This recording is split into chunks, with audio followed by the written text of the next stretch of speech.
Hello everyone, in this video we will discuss the terms persona, tone and voice. Introduction. In contemporary literary criticism, the terms persona, tone and voice have gained prominence as they highlight the idea of narrative and lyrical works of literature as a mode of speech or discourse.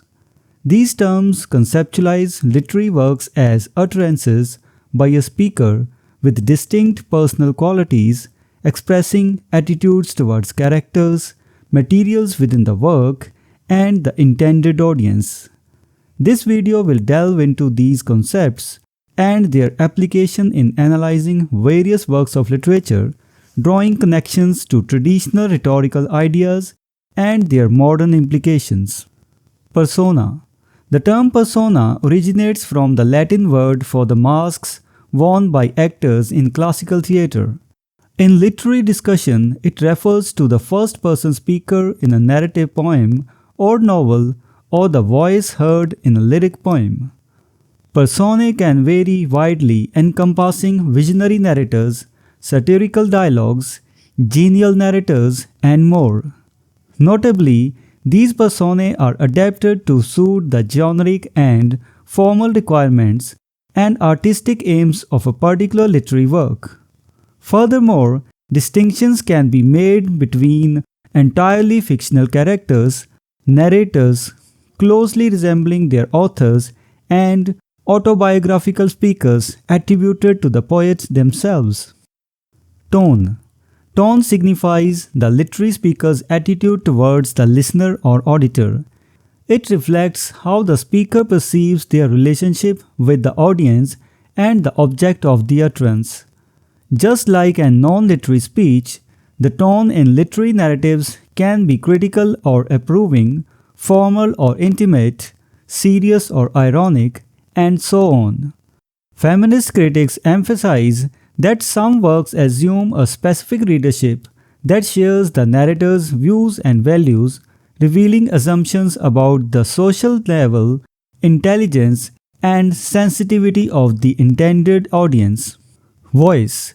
In modern usage, voice corresponds to Aristotle's ethos in persuasive rhetoric. It indicates the presence of an authorial intelligence and moral sensibility behind the fictitious voices in a work and the various dramatic personae. This pervasive authorial presence is evident even in works where authors attempt to efface themselves to create an impression that the story tells itself. Different authors manifest distinctive voices, impacting the overall effect of the work on the reader.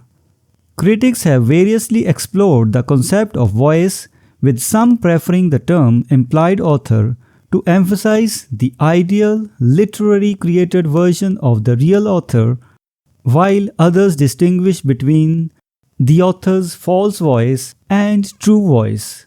Conclusion. The examination of persona, tone, and voice in literature provides valuable insights into the nature of the author's presence in a work. These concepts serve to analyze the relationships between narrators, characters, and audiences, as well as the implied author's role in shaping the narrative. They demonstrate the intricate interplay of personal qualities, attitudes, and moral visions that contribute to the reader's imaginative consent with a literary work. So this was the discussion on the terms persona, tone, and voice. We will meet in the next video and discuss some other term. Until then, goodbye and thank you. Hello everyone, welcome to this series on literary terms and literary theory. If you want to study the notes and MCQs related to this term, you can click the link given in the description.